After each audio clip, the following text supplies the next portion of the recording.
And we are live here on the Lakers Outsiders podcast. I am here joined by Gary Kester. Anthony Irwin will not be hosting tonight because, you guys don't really need a reason. You didn't want him here anyway. But how are you doing, Gary?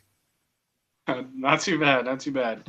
Like you said, with Anthony not here, we can have some fun now. Yeah, exactly. We don't need puns and I don't have to go back and take screenshots of me with my head in my hands because he said something that was just so bad. You know, just all of it. We don't have to deal with that today. But no, Anthony's okay, and congratulations to him for those of you that didn't hear on getting the co-editor in chief position at Lake Show Life, and we're all really happy for him here at the Lakers Outsiders. Unfortunately, we're still locked outside of Lakers media, but I guess he is media now, so we'll have to discuss that. But anyway, you guys are tired of hearing about us. The Lakers finished up Summer League today against the Utah Jazz, and I thought D'Angelo Russell really showed some signs of life. What did you think, Gary? Yeah, the people that were labeling him a bust through the first four games were awfully quiet tonight. He shot the, So really, are you willing to go on the record and say that he is not a bust based on 5 games of Summer League play? I will go on the record saying he's not a bust based on those, yes. Okay. But he was much more Bold aggressive take. today. He just looked to shoot the ball more. I think he had 20 shot attempts. Which I noticed that from the games we saw in person there was a lot of times that he had looks at the basket and he just, he was a little too unselfish and was looking to pass the ball a little more. And, he just looked to shoot the ball today, and he started kind of slow. I think he was like 4 of 11, but finished 10 of 20. So he really heated up there at the end and just found his rhythm and just looked like the D'Angelo Russell that we all know.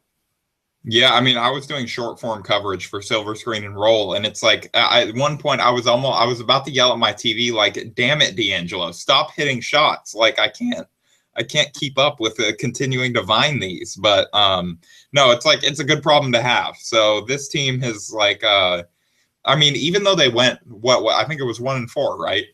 Yeah.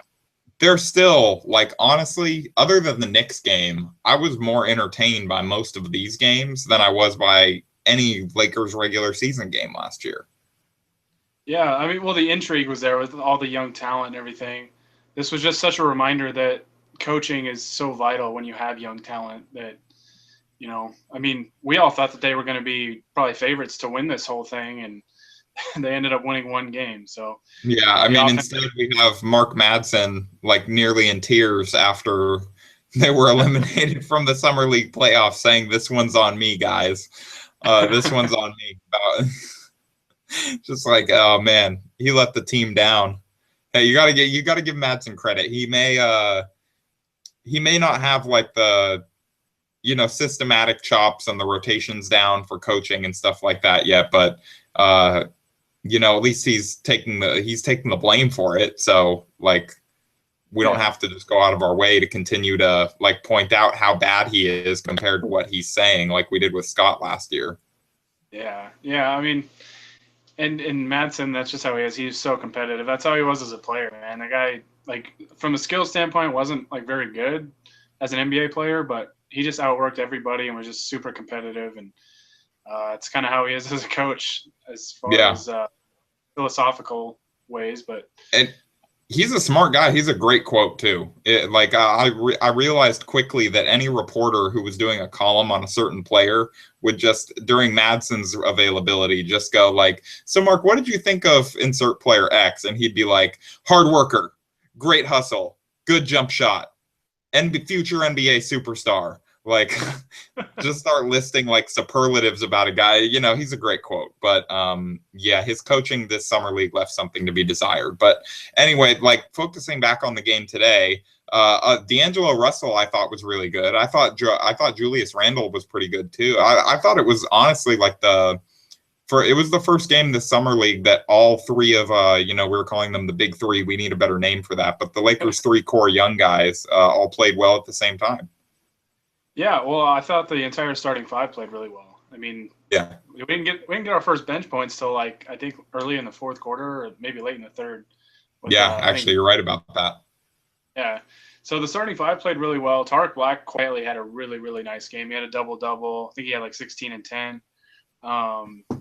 and yeah, they just all played really well. They showed flashes of what they can definitely do down the line, and there's still obviously work to do. A lot of a long way to go.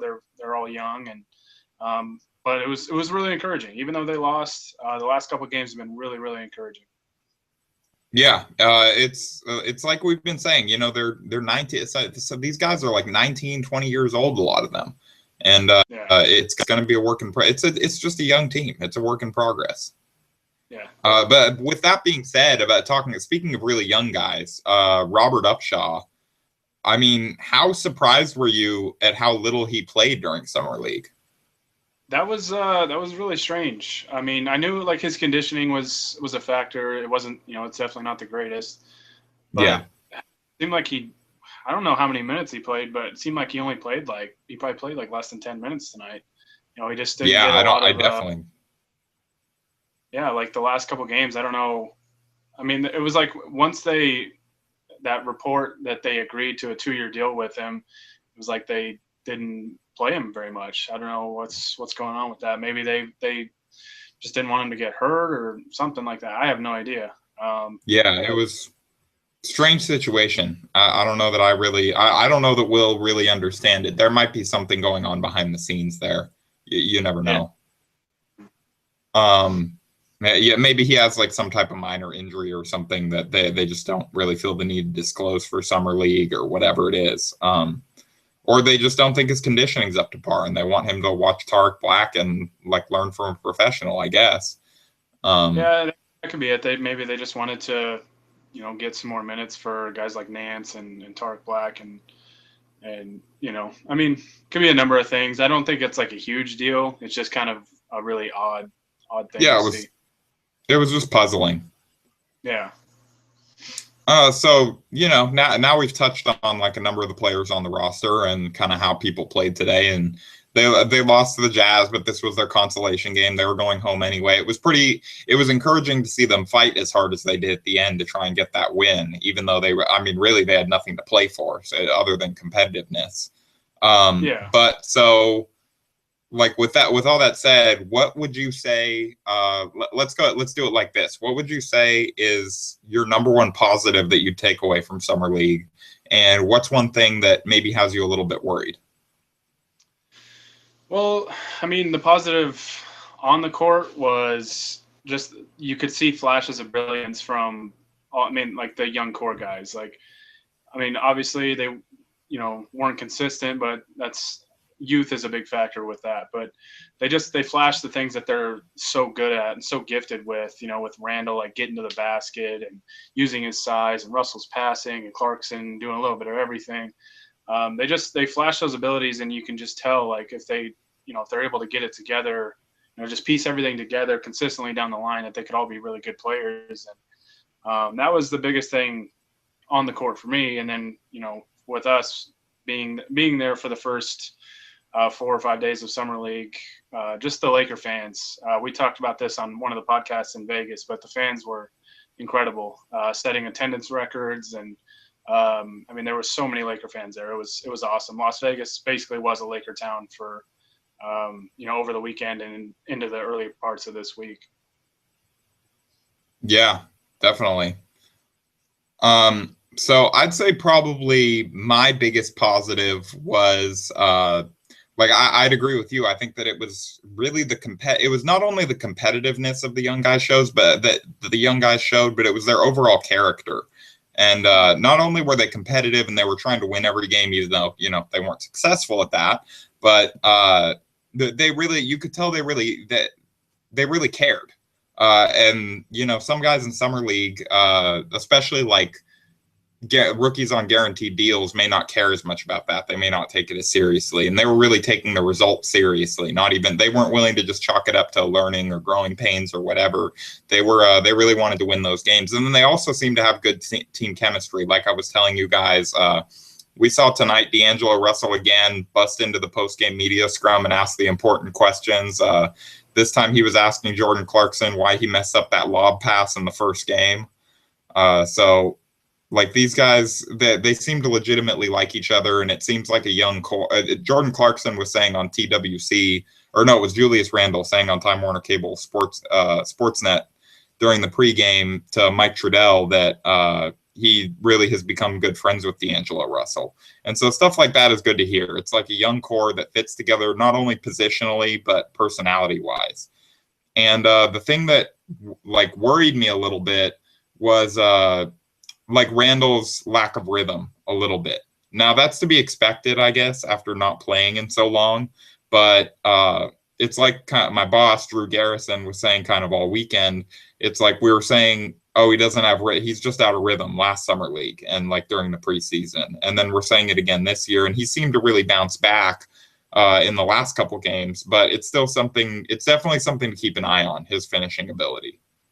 Yeah, I'd just like to see him use his right hand more when he goes to finish, which I always think that everybody kind of uses that argument against left-handed players, because right-handed players a lot of times coming into the league have the same problem with finishing with their left hand. They just don't want to do it, or they're not very good at it, but nobody talks about it because there's more right-handed players in the league. Yeah. But when you're a left-handed player, you know, it gets like it's a glaring issue, which I think he'll learn to use that. I mean, he dribbles really well with his right hand, so you know, making layups with his right shouldn't really be something that's that difficult to learn. I can't even brush my teeth with my offhand, so I can understand him not being able to make layups. Well, it's just, I mean, like it's just something that it's really not that difficult to learn. At least it wasn't for me personally growing up as a basketball player. Oh, basketball superstar Gary Kester coming to give his like his real analysis for as a former player. My bad. Swear to God, Harrison, one of these days. But no, it's something that he's just going to work on, like that and his jumper. You know, piecing those two things together to add to what he already brings, that's going to take his game to the next level and could make him really, really good one day. His jumper did look very smooth, like the entire summer league. Even when he wasn't making them, it just looks like very natural, and it looks like it's going to go in. Well, even on his misses, it seemed like that most of them were straight on. They were just a little long. Yeah. Which last year it was just like they were kind of all over the place. Like you didn't know what to expect when you took one. But yeah, this year it looks a lot better so far. Obviously, the next step with that is just the consistency, because you know he's had to make tweaks to it, so it's hard to overcome those habits on a consistent basis. So. But I think he'll be fine. You just got to keep working. It's just going to take a couple of years, but I think he'll figure it out. I think so. My gut feeling says he will, but it's just, you know, it's something to keep an eye on. It's something worth watching, I think. Oh, yeah. So, yeah, I think that about covered. Was there anything else that you think that we needed to address? Or No, I mean, we don't have to worry about Laker basketball for a couple months, so this is like our little vacation, so to speak. It's not a vacation, man. We're gonna be like jonesing for basketball by tomorrow afternoon. Yeah, it's we're gonna be like breaking into the Lakers facility to watch D'Angelo Russell and Steve Nash work out. Oh yeah, I mean there's never off days with the Lakers, but you know, not having to deal with frustrating Princeton style offense is gonna be nice to. Hey, if you want to deal with frustrating offense, you can come watch my youth league team that I'm coaching. But anyway, so that I think that about does it for us. Do you have Gary, real quick before we go? Do you have any articles or anything that you want to plug? Yeah, I'll plug. I just posted one yesterday. I want to thank everybody for all the kind words that I've received on it. Did not expect that. I felt pretty good about it, but I wrote a piece just breaking down Julius Randle's performance against Dallas. So not this game tonight, but the game before that. Just kind of looking at some of the positives, some of the negatives, just breaking it down with some video. And then I will be writing a piece just talking about kind of our summer league experience and, you know, all the fans, the turnout and everything. And, you know, I'm looking forward to writing that because I had a blast in Las Vegas this past week.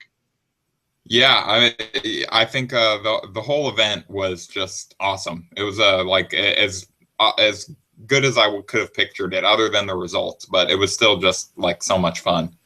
Oh, yeah. And yeah, so I'll real quick shameless plug. I just had on Silver Screen and Roll. You can go check out piece that I wrote on my main takeaways from Vegas. So if you wanted to hear a little bit more about that, then you can go check that out. And why, you know, we have to be patient with the youth. So yeah, that's live on Silver Screen and Roll. And I guess that will about do it for the Lakers Outsiders for the next little bit. I don't know when our next podcast is going to be, because who knows what is going to happen. It's the Lakers.